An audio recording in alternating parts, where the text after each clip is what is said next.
السلام علیکم ناظرین، میرا نام احمد کاشف ہے اور میں آپ کو اپنے یوٹیوب چینل پر خوش آمدید کہتا ہوں۔ میری دعا اور آرزو یہی کہ آپ جہاں رہیں صحت مند رہیں، با امان اور با ایمان رہیں۔ ناظرین، میں نے اپنی زندگی میں اتنی بڑی گاڑی نہیں دیکھی تھی۔ گاڑی کی چمک دمک اور سج دج بتا رہی تھی کہ وہ گویا ابھی ہی کارخانے سے نکلی ہے۔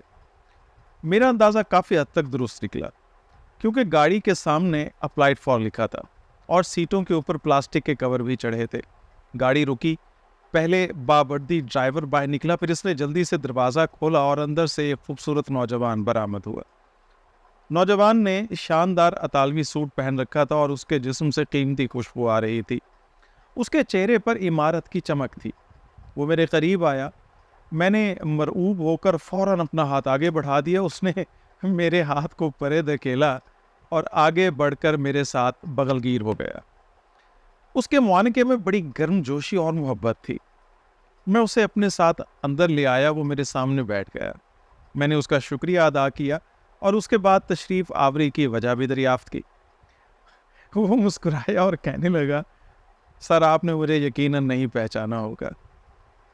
مجھے اس کا چہرہ تھوڑا جانا پہچانا لگ رہا تھا، لیکن مجھے پوری طرح یاد نہیں آ رہا تھا۔ اس نے بتایا، سر میں 5 برس پہلے آپ کے پاس نوکری کے لیے آیا تھا۔ آپ نے بے شمار دفتروں میں ٹیلی فون کیے تھے لیکن مجھے نوکری نہیں ملی تھی۔ مجھے اب وہ ذرا سا یاد آنے لگا۔ اس نے سلسلہ کلام جاری رکھا، کہنے لگا، سر میں مایوس ہو کر ایک پرائیویٹ دفتر میں نوکری کی غرض سے چلا گیا اور میں نے پھر وہاں نوکری کر لی۔ میں 7 مہینے اس دفتر میں رہا لیکن پھر انہوں نے مجھے نکال دیا۔ اس کے بعد میں نے اپنا کاروبار شروع کر دیا۔ اللہ نے کرم کیا اور آج میں پاکستان کے بڑے تاجروں میں شمار ہوتا ہوں۔ میرے لیے اس کی یہ بات بڑی حیران کن تھی۔ میں نے اس سے پوچھا، صرف 4-5 برسوں میں اتنی بڑی تبدیلی؟ وہ دھیرے سے مسکرایا اور کہنے لگا کہ سر میں آپ کے ساتھ اپنی یہی کامیابی ہی تو ڈسکس کرنے آیا ہوں۔ مجھے جو بھی دیکھتا ہے میری کامیابی کے بارے میں مشکوک ہو جاتا ہے، لیکن سر میرے ساتھ ایک عجیب اور حیرت انگیز واقعہ پیش آیا ہے۔ مجھے یقین ہے کہ آپ بھی جب یہ واقعہ سنیں گے آپ بھی حیران رہ جائیں گے۔ سر یہ میری پوری زندگی کا ٹرننگ پوائنٹ تھا۔ مجھے نوجوان کے حالات میں تھوڑی دلچسپی محسوس ہونے لگی۔ اس نے بتایا، سر یہ آج سے ٹھیک 4 برس پہلے کی بات ہے۔ رات کے 9 بجے تھے اور شدید سردی تھی۔ میری ایک دوست کی والدہ بیمار تھی، میں ان کی عیادت کے لیے ہسپتال گیا۔ مجھے مریضہ کا کمرہ معلوم نہیں تھا، لہٰذا میں پرائیویٹ وارڈ کے مختلف کمروں کا جائزہ لیتے ہوئے آگے بڑھ رہا تھا۔ میں نے ایک کمرے کے دروازے پر دستک دی، اندر سے خاتون کی آواز آئی، کم ان۔ میں دروازہ کھول کر اندر چلا گیا۔ اندر بیڈ پر ایک بزرگ لیٹے تھے۔ ان کی ناک پر آکسیجن کا ماسک چڑھا تھا، وہ ناف تک برہنہ تھے اور ان کی چھاتی پر بے شمار تاریں، پائپ اور ٹوٹیاں وغیرہ لگی تھی۔ ان کے بیڈ کے گرد مختلف قسم کی سکرینیں تھیں اور ان سکرینوں پر لہریں سی چل رہی تھیں۔ بابا جی کے سرہانے ایک درمیانی عمر کی نرس کھڑی تھی۔ میں جو ہی اندر داخل ہوا وہ تیزی سے میری طرف مڑی اور تلخ آواز میں بولی، آپ اب آئے ہیں؟ ہم لوگ 2 دن سے آپ کے انتظار کر رہے ہیں، شرم آنی چاہیے آپ کو۔ میں گھبرا گیا۔ وہ واپس بابا جی کی طرف مڑی اور ان کے کان میں جھک کر آہستہ سے بولی، بابا جی آپ کا بیٹا آ گیا ہے۔ بابا جی نے آہستہ آہستہ پلکیں اٹھائیں، دھندلی آنکھوں سے میری طرف دیکھا اور دوبارہ آنکھیں موند لی۔ مجھے محسوس ہوا کہ وہ نیند کی دواؤں کے زیر اثر ہیں۔ میں نے کچھ بولنا چاہا لیکن نرس نے مجھے گھور کر دیکھا۔ اسی تلخ آواز میں بولی، آپ وہاں کیوں کھڑے ہیں، آگے آئیں۔ میں آگے آ گیا۔ اس نے میرا ہاتھ بابا جی کے ہاتھ میں پکڑا دیا اور ان کے کان پر جھک کر بولی، بابا جی اب انہیں پکڑ لیں، اب آپ نے انہیں جانے نہیں دینا۔ بابا جی نے میرا ہاتھ گرفت میں لے لیا۔ ان کے کھردرے ہاتھ میں بڑی حدت تھی۔ نرس نے گھڑی کی طرف دیکھا، ہاتھ ہلایا اور چلی گئی۔ میں بابا جی کے قریب سٹول پر بیٹھ گیا۔ بابا جی نے بڑے پیار سے میرا ہاتھ سہلانے لگے۔ وہ کبھی میری انگلیاں پکڑتے، کبھی میرے انگوٹھے کو گرفت میں لے لیتے، کبھی کلائی پکڑ لیتے۔ میں نے محسوس کیا وہ میرے ہاتھ کو اپنے حافظے میں محفوظ کر رہے ہیں۔ میں نے ہاتھ چھڑانے کی کوشش کی لیکن بابا جی میرا ہاتھ چھوڑنے کے لیے تیار نہیں تھے۔ چنانچہ میں وہاں ٹک کر بیٹھ گیا اور ساری رات ان کے قریب بیٹھا رہا۔ میری پشت پر ایک کھڑکی تھی، اس کھڑکی کے کسی درز سے ٹھنڈی ہوا آتی تھی۔ یہ ٹھنڈی ہوا سیدھی میری پشت سے ٹکراتی تھی جس کے نتیجے میں میری ریڑھ کی ہڈی برف ہو گئی۔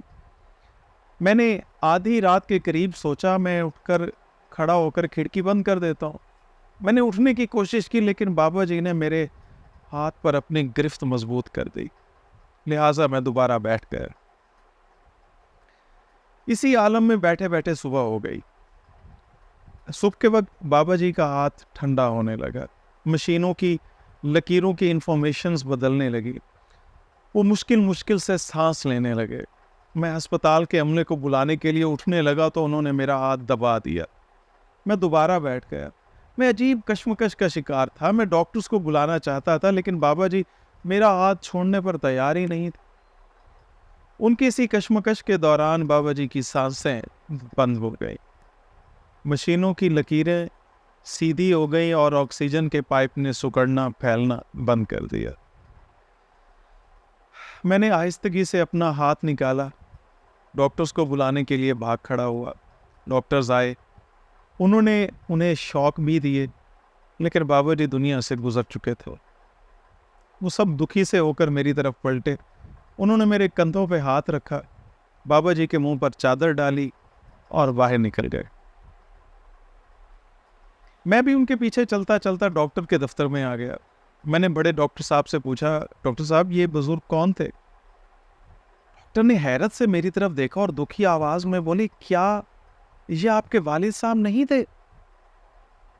میں شرمندہ سا ہو کر جواب دیا کہ نہیں سر، میں نے تو زندگی میں پہلی مرتبہ انہیں دیکھا ہے۔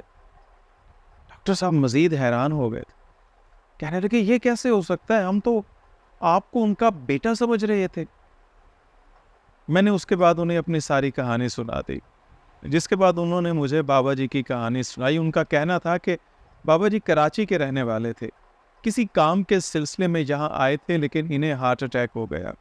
دنیا میں ان کا صرف ایک بیٹا تھا، بیٹا لندن میں تھا۔ انہوں نے ہمیں اس کا نمبر دیا، ہم نے بیٹے سے رابطہ کیا، اس کا موبائل بند تھا۔ ہم نے اس کے موبائل میں پیغام ریکارڈ کرا دیا اور بار بار فون کرتے رہے اور پیغام ریکارڈ کرواتے رہے لیکن اس سے رابطہ نہ ہو سکا۔ اسی دوران آپ آ گئے تو نرس نے انہیں آپ کا بیٹا سمجھ کر انہیں آپ کے پاس بٹھا دیا۔ ڈاکٹر صاحب نے اس کے بعد مجھ سے پوچھا، لیکن آپ نے اسی وقت ہمیں کیوں نہیں بتایا؟ میں نے جواب دیا، ڈاکٹر صاحب جب بابا جی نے میرا ہاتھ پکڑا تو مجھے محسوس ہوا کہ میرا ہاتھ ان کی آخری امید ہے۔ مجھ میں یہ امید توڑنے کا حوصلہ نہیں تھا، چنانچہ میں ساری رات چپ چاپ ان کے پاس بیٹھا رہا۔ ڈاکٹر کی آنکھوں میں آنسو آ گئے اور میری پلکیں بھی گیلی سی ہو گئی۔